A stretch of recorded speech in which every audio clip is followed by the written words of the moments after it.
Bueno, buenas tardes a todos los participantes de este gran evento. Es un gran placer para mí estar con ustedes, aunque sea a la distancia y de manera virtual. Realmente siempre es un placer participar en los eventos de Anayuri, una organización que admiro muchísimo, que realmente ha hecho ha tenido un impacto muy importante en Brasil y también fuera de Brasil. Y por eso realmente es un honor participar de este evento. Me gustaría, en primer lugar, saludar a mis colegas, mis compañeros en la mesa, el Ministerio Rogerio Schietti, perdón, el ministro André Mendoza y el senador Sergio Mora. También me gustaría saludar a los directivos de Anayuri, la doctora Edna Zilli, la presidenta, el doctor Atilde Girón, el vicepresidente de Anayuri, y también el doctor Mateus Carvalho, quien es el director ejecutivo y entiendo que también es el presidente de la mesa en la cual expongo.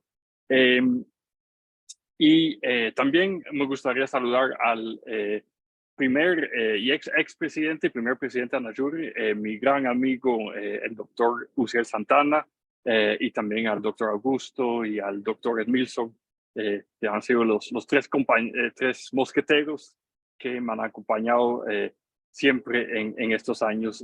Bueno, siempre es un placer estar con ustedes. Ya tengo mucho trayectoria, mucho tiempo de compartir con Anayuri. Hemos colaborado en muchos proyectos muy importantes. Bueno, cualquier pretexto es bueno para hablar con ustedes. Bueno, ya me imagino que me presentaron, pero mi nombre es Denis Petri, soy el director internacional del Instituto Internacional para la Libertad Religiosa, también soy el fundador del Observatorio de Libertad Religiosa en América Latina. Y también soy profesor universitario en diferentes instituciones en Costa Rica, en México, y en Países Bajos. Bueno, en esta ocasión me complace también transmitirles los saludos del doctor Thomas Schirmacher, quien fue el fundador del Instituto Internacional de Libertad Religiosa, y que actualmente es el secretario general de la Alianza Evangélica Mundial. Transmito los saludos de él y también del otro fundador del instituto, el doctor Christoph Sauer, profesor pensionado, profesor universitario, bueno, se tiene una relación de muchos años entre Anayuri y el instituto, muchos proyectos de colaboración bueno, realmente desde que asumí como director internacional hace 2 años, mi compromiso siempre ha sido vitalizar los vínculos con los diferentes socios de la organización, incluyendo, por supuesto, Anayuri en Sudamérica. Bueno, hoy les vengo a hablar un poco del tema de la libertad religiosa en el mundo. Bueno, lo que me gustaría compartirles es primero una reflexión sobre la definición y la medición de la libertad religiosa, y luego me gustaría decirles algunas cosas sobre el impacto de la investigación sobre libertad religiosa. Entonces, empezando con la definición de la libertad religiosa. Bueno, yo sé que la mayoría de ustedes son juristas, abogados, doctores de la ley, no fariseos, ¿verdad? Pero doctores de la ley, de los buenos, y entonces conocen la definición tradicional, convencional del derecho a la libertad religiosa, así como lo define el artículo 18 de la Declaración Universal de Derechos Humanos, que ha sido retomado en diferentes formulaciones, pero con el mismo alcance en otras declaraciones importantes, incluyendo la Convención Americana sobre Derechos Humanos, el Pacto Internacional de Derechos Civiles y Políticos, y también la Convención Europea sobre Derechos Humanos. En fin, hay una protección internacional muy fuerte de la libertad religiosa, pero también, obviamente, el sistema internacional está predicado sobre la autonomía y la soberanía de las naciones. Y entonces ahí es donde vemos muchas veces las dificultades. No se puede imponer desde una instancia como la Organización de las Naciones Unidas el respeto de los derechos humanos, porque un principio muy importante del derecho internacional, también la soberanía de los estados. Pero más allá de esta definición comúnmente aceptada de la libertad religiosa, realmente no hay un consenso sobre la operacionalización de la libertad religiosa, y de hecho que hay muchas acepciones, muchas interpretaciones muy distintas de la libertad religiosa eh, que se han manejado en la academia y también en las políticas públicas. El profesor Jonathan Fox, gran experto en las relaciones entre religión y política de la Universidad de Bar Ilan en Israel, quien, por cierto, fue mi subdirector de tesis de doctorado, pues resalta la presencia de 6 definiciones diferentes de la libertad religiosa, entendida solamente desde la perspectiva de la relación de las restricciones estatales o públicas de la libertad religiosa. Porque en realidad, si también empezamos a considerar la forma en que actores no estatales restringen la libertad religiosa, ya tendrían más definiciones todavía. Pero bueno, hay más o menos 5 o 6 definiciones diferentes de la libertad religiosa que se manejan, que se han manejado a través de la historia en el siglo XVII, el siglo XIX, la Revolución Francesa, la Revolución Americana, y luego otros desarrollos intelectuales que se han tenido. Realmente hay diferentes definiciones de libertad religiosa y no hay un consenso sobre estas definiciones, y de hecho que de alguna forma se puede hablar de una polifonía de la libertad religiosa. Y bueno, esto es obviamente importante para considerar. No voy a darle los detalles de las diferentes definiciones de la libertad religiosa que existen. Esto será para otro momento. Pero algo que es muy interesante es que si operacionalizamos estas definiciones de la libertad religiosa, es decir, si las operacionalizamos usando, eh, aplicando diferentes herramientas de medición de la libertad religiosa, como el proyecto de religión y Estado de la Universidad de Bar Ilan que dirige el profesor Fox, en realidad lo que vemos es que aún con las operacionalizaciones menos exigentes, ningún país en el mundo tiene libertad religiosa total, tiene libertad religiosa plena. Y ese es un dato muy importante. Muchas veces se tiende a pensar que las violaciones a la libertad religiosa solamente se dan en países conflictivos, en países pobres, en países orientales, en África, en Medio Oriente, en Asia, pero realmente en las democracias más establecidas, más consolidadas, las democracias más antiguas del mundo, en realidad hay limitaciones a la libertad religiosa. Son limitaciones muchas veces muy leves. No estoy hablando, no estoy diciendo que no hay libertad religiosa en las democracias occidentales o latinoamericanas, por ejemplo. Sí la hay, definitivamente que la hay, pero siempre hay cosas que mejorar, ¿verdad? Y entonces esto es lo interesante de observar eso, porque esto nos permite identificar pues las áreas para mejorar. Pero si somos muy exigentes con la operacionalización de cualquiera de las definiciones de la libertad religiosa, pues llegamos a esa conclusión que ni siquiera en las democracias más establecidas hay libertad religiosa. Y entonces, entonces, esos son datos muy importantes que también nos permiten entender que cuando hablamos de política religiosa, pues hay política religiosa en cualquier país. Eh, y bueno, es realmente un continuo, puede ser más o menos restrictiva, pero lo cierto es que siempre el Estado interviene en el tema religioso de alguna otra manera, ¿verdad?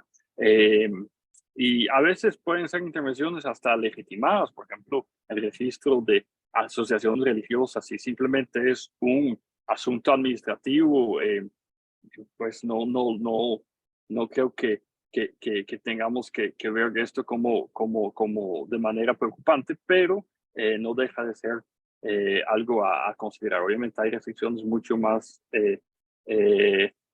fuertes, más importantes que también se tiene que mencionar. Pero bueno, así considerado, vemos que eh, la libertad religiosa en realidad es algo muy raro, muy diverso.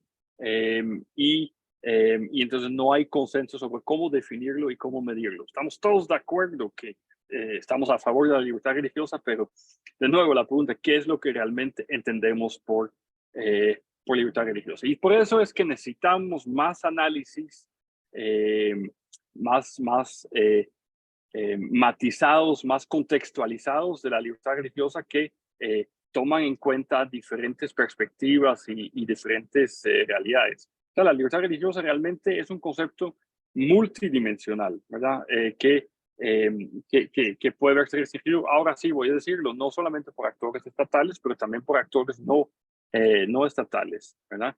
Pero esto no es solamente un ejercicio intelectual, esto tiene también implicaciones muy importantes para, para las políticas públicas, para la promoción de la libertad religiosa en el mundo. Y ahí también hay otra cosa que estamos observando, es que por un lado hay cada vez más interés, no solamente en el análisis el estudio de la libertad religiosa, pero también en la promoción activa de la libertad religiosa en la política exterior de muchas naciones occidentales. De hecho, Estados Unidos es un caso muy importante cuando adoptó en el año 98 la ley de libertad religiosa internacional. Pues ahí vimos claramente cómo la promoción de la libertad religiosa se pudo convertir en una prioridad de política exterior de Estados Unidos, y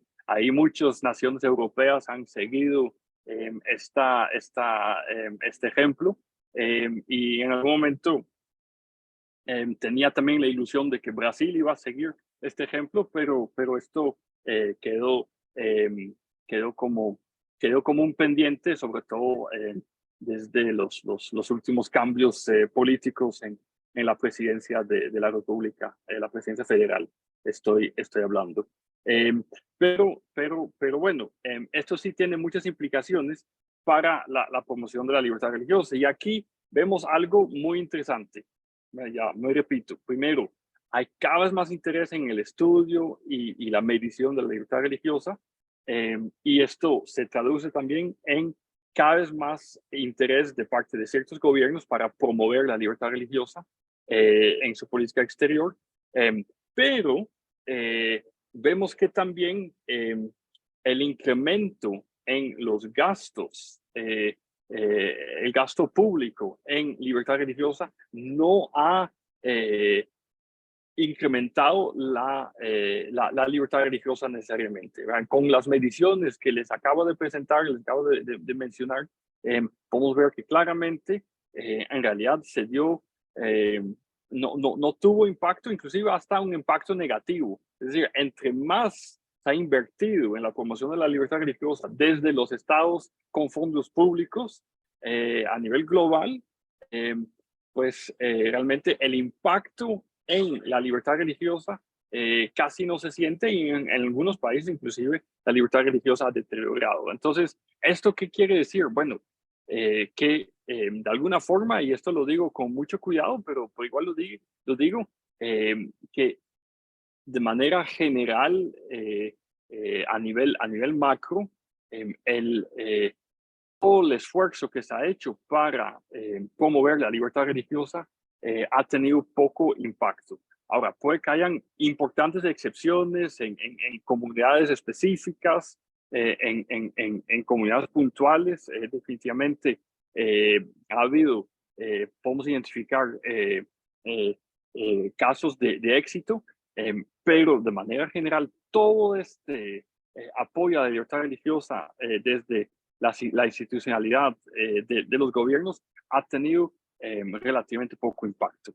Y bueno, esto Esto sí es preocupante, y esto no es para mí una invitación para dejar de invertir en la promoción de la libertad religiosa, ¿verdad? Esto no es de ninguna manera lo que estoy recomendando, pero sí estoy recomendando eh, que se haga este trabajo de manera mucho más contextualizada, mucho más específica y que realmente se vaya integrando mucho más en lo que son las políticas públicas de desarrollo, ¿verdad?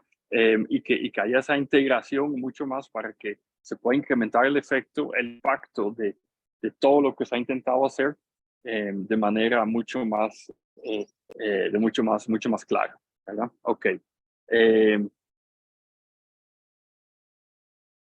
Entonces, no es suficiente que haya visibilidad para la libertad religiosa, tenemos que de verdad ahora dar un paso más y buscar mayor eh, eficiencia, ¿verdad? En este gasto, mayor eficacia, mejor dicho. Eh, ok. Eh, y bueno, ¿cuáles son ahora las principales áreas donde podemos observar restricción de la libertad religiosa? Bueno, en realidad en las democracias occidentales vemos que el secularismo constituye una fuente importante de restricción de la libertad religiosa.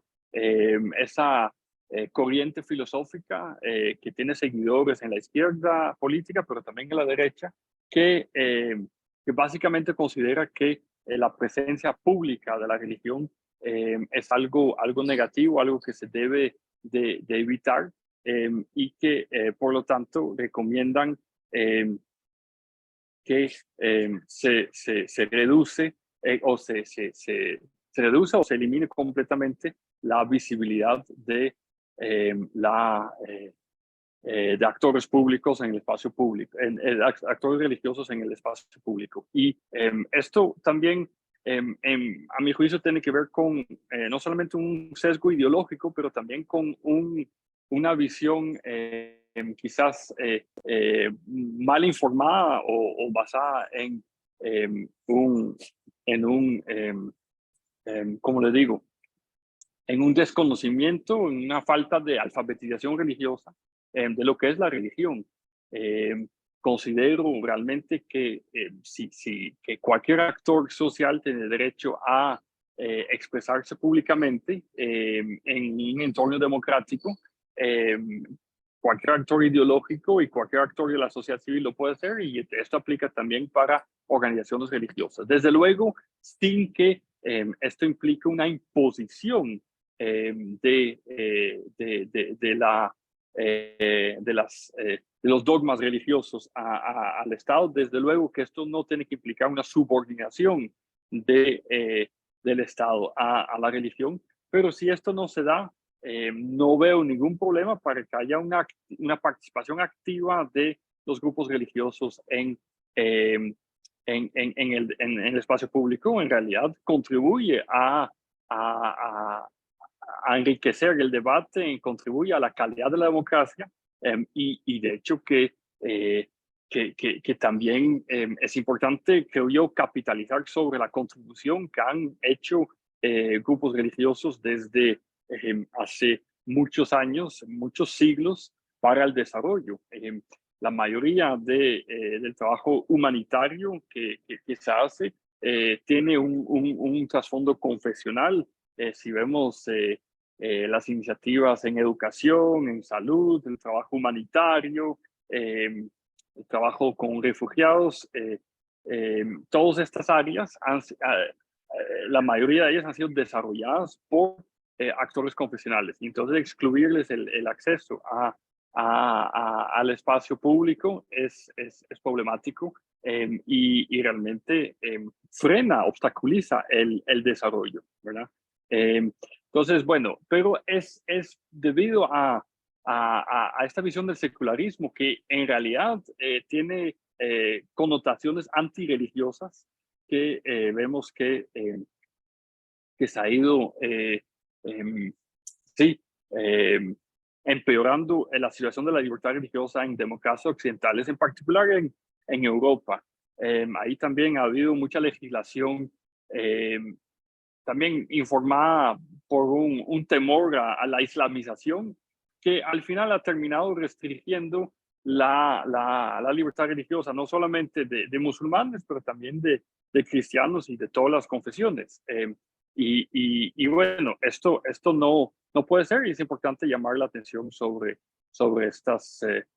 estas cosas.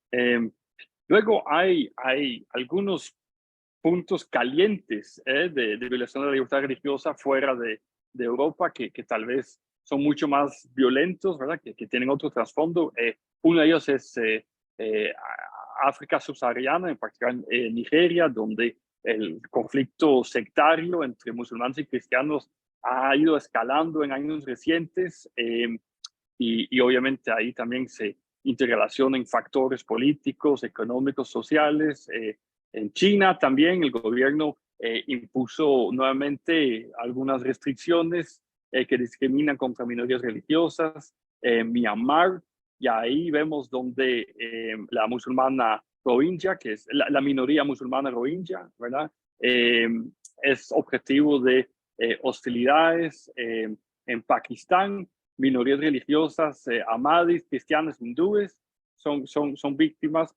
Del otro lado de la frontera, en Kashmir, en la India, es al revés, ¿verdad? Ahí los musulmanes sufren mucha discriminación por la mayoría hindú y esto también aplica a cristianos. Pero todo esto es nuevamente para enfatizar la importancia de tratar de cerrar la brecha. Los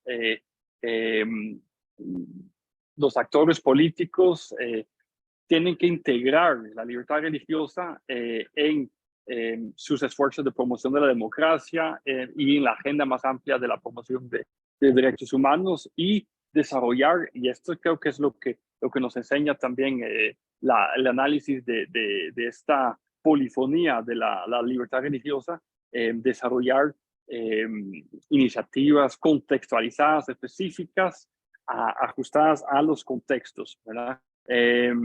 Y obviamente se mantiene siempre un reto para involucrar, interactuar a los diferentes actores religiosos y comunidades y asegurar su participación en iniciativas para promover la libertad religiosa.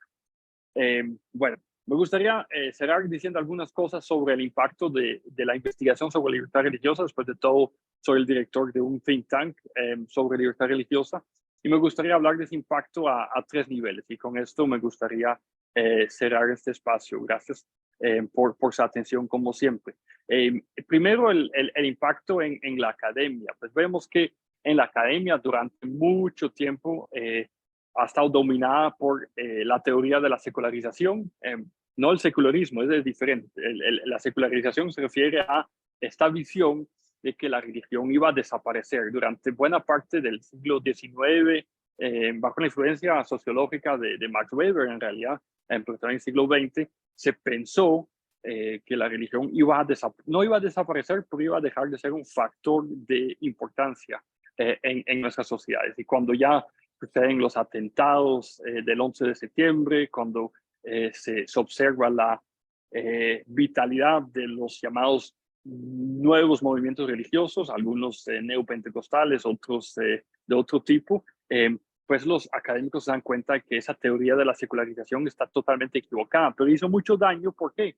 Porque si se asume que la religión no es un factor relevante, no hace falta estudiarlo y tampoco hace falta estudiar la libertad religiosa. Y entonces por eso durante mucho tiempo no se documentaba el estado de la libertad religiosa en el mundo y no sabíamos lo que sucedía. Esto empieza a cambiar en los años 90, en los años 2000, 2010 y primero en organizaciones convencionales de nuevo y luego en la academia y también en organizaciones públicas se empiezan a desarrollar diferentes herramientas de medición de la libertad religiosa, herramientas bastante sofisticadas, bastante elaboradas, cada vez más sofisticadas, de hecho, y esto nos ayuda realmente a tener un panorama mucho más completo del estado de la libertad religiosa en el momento. Ahí está obviamente la lista mundial de persecución de Open Doors International. También están los índices de Pew Research Center Y también están los indicadores del proyecto de religión y Estado de la Universidad de Bar Ilan en Israel. Y ahí aprovecho para comentarles que es alrededor de es en asocio con esta universidad que el Instituto Internacional para la Libertad Religiosa, que tengo el honor de dirigir, va a desarrollar un índice global de libertad religiosa. Y es un proyecto que nos va a tomar más o menos 3 años de preparación, pero estaremos compartiendo informes regionales en los próximos meses de manera periódica hasta haber cubierto el mundo entero, pero esto va a ser un índice de libertad religiosa global que va a ser el más sofisticado, el más detallado hasta el momento, que también va a contener información sobre las diferentes minorías religiosas que son víctimas de discriminación religiosa. Entonces va a ser la herramienta más avanzada de medición de la libertad religiosa, tanto por actores estatales como por actores no estatales, en una gran cantidad de dimensiones. Vamos a medir muchas variables, más de 200, 300, entre 200 y 300 variables, y para el mundo entero. Entonces esto va a ser una herramienta muy importante, y así estamos avanzando en el estudio de la libertad religiosa. Y en paralelo, también el Instituto Internacional para la Libertad Religiosa va a lanzar una base de datos de incidentes violentos de discriminación religiosa basada en la sistematización de reportes en los medios de comunicación para la escala global. Ya lo tenemos para América Latina y para Nigeria, pero ahora lo vamos a ampliar al resto del mundo. Y bueno, les anuncio esto porque en noviembre haremos el lanzamiento de esta base de datos a nivel global, ¿ok?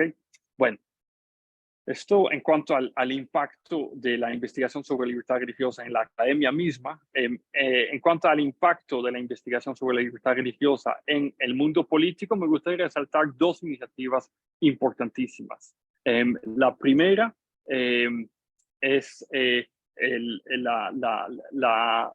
la Ley de Libertad Religiosa Internacional en Estados Unidos, que se adoptó en el año 1998, que ya mencioné, que transforma a la libertad religiosa en un eje prioritario de política exterior y sigue siendo un ejemplo a seguir para muchos países.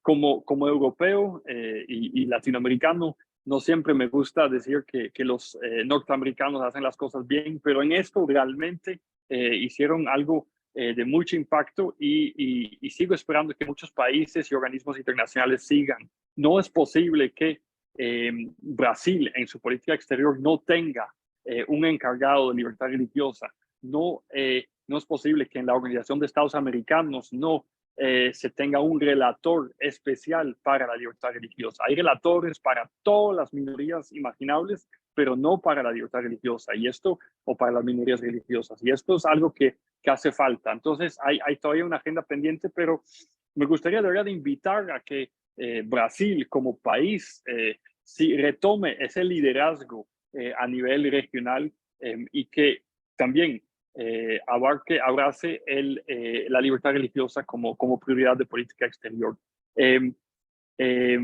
Y de hecho, durante la presidencia de Michel Temer, hubo algunos avances en ese sentido, pero hace falta que se haga más, ¿verdad? Bueno, esto es a nivel de política exterior. Pero a nivel de política nacional me gustaría resaltar la política pública integral de libertad religiosa que decretó el Ministerio del Interior de la República de Colombia en el año 2017, si mal no recuerdo. Y esta es una iniciativa sumamente importante porque transforma a la libertad religiosa en un eje transversal de política pública, invita a los gobiernos locales, pero también a las diferentes divisiones del gobierno colombiano a interesarse por la libertad religiosa, a instaurar mecanismos de diálogo interreligioso. Y esta es una iniciativa que ha dado muchísimo fruto, y es una iniciativa que que realmente me gustaría saludar y resaltar, y que perfectamente se puede replicar a nivel local, a nivel estatal y a nivel federal en muchos países del mundo.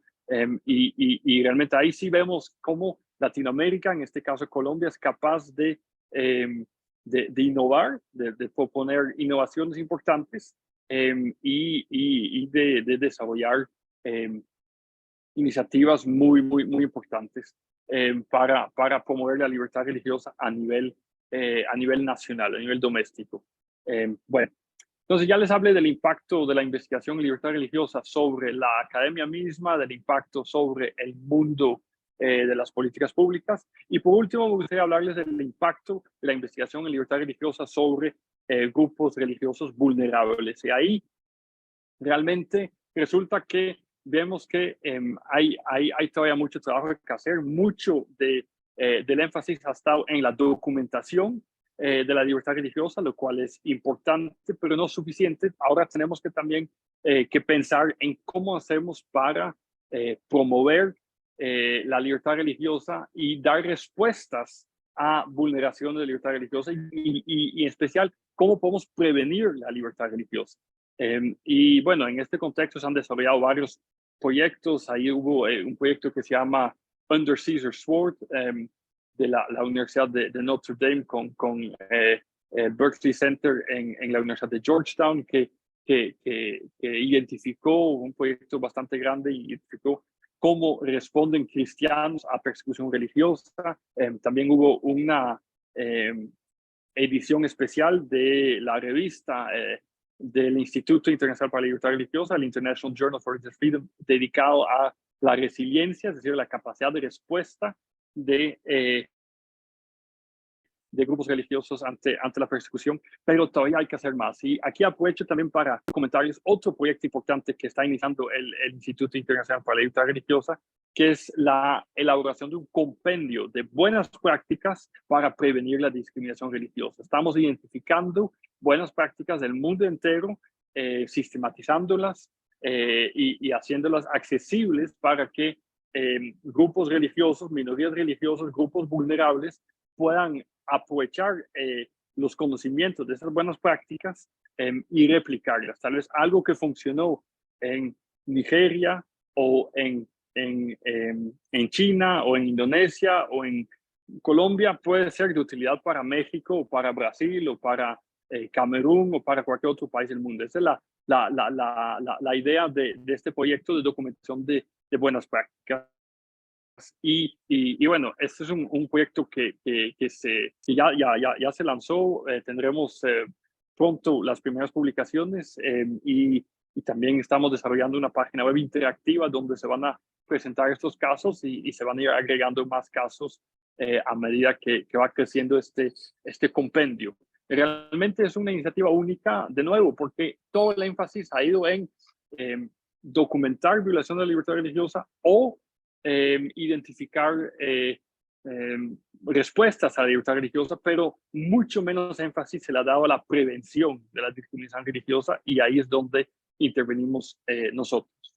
Bueno, aquí con esto me gustaría terminar. Les hablé de las dificultades para conceptualizar la libertad religiosa, la polifonía de este concepto multidimensional, y el hallazgo tal vez un poco inesperado que ningún país en el mundo tiene libertad religiosa completa, y que por ende hay mucho trabajo para hacer. En los países occidentales, en las democracias establecidas, hay que combatir el secularismo, claramente, que también está tiene una presencia en países en vías de desarrollo, pero también hay otros puntos calientes de violación de la libertad religiosa que les mencioné: Nigeria, China, India, Pakistán, etc. Y luego les hablé del impacto de la investigación sobre libertad religiosa en la academia, en las políticas públicas y en grupos vulnerables. Y les mencioné 3 proyectos del Instituto Internacional para la Libertad Religiosa que buscan responder a esta necesidad e incrementar el impacto realmente de la investigación sobre libertad religiosa. Bueno, con esto me despido. Agradezco nuevamente a los organizadores de este evento. Agradezco a Nayuri por haberme invitado. Les deseo mucho éxito, muchos años más y mucho impacto para la libertad religiosa. Dios les bendiga. Ha sido un placer y espero que pronto nos podamos encontrar en Brasil.